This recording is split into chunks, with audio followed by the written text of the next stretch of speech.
যেদিন তোমরা গগনচুম্বী অট্টালিকার নির্মাণ করছিলে, সেদিন হয়তো মাথায় করে ইট বয়ে দিয়েছিল কোনো এক রোহিঙ্গা।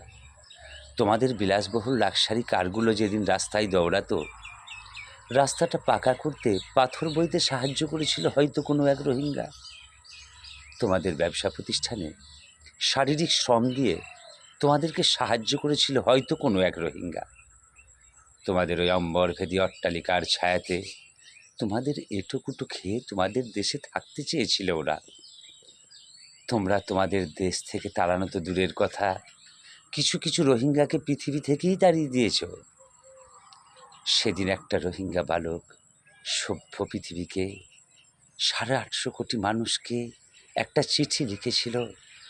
চিঠিটা আমাদের কারো পড়ার সময় হয়নি, তাই চিঠিখানি বাতাসের ডাকে সময়ের পিয়ন ঈশ্বরকে পৌঁছে দিল।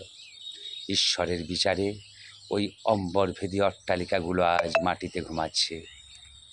বিভূতিভূষণ বন্দ্যোপাধ্যায় যদি আজ বেঁচে থাকতেন, তিনি অবশ্যই একটা নতুন উপন্যাসের সৃষ্টি করতেন, যে উপন্যাসের নাম হতো শুধু বিচার।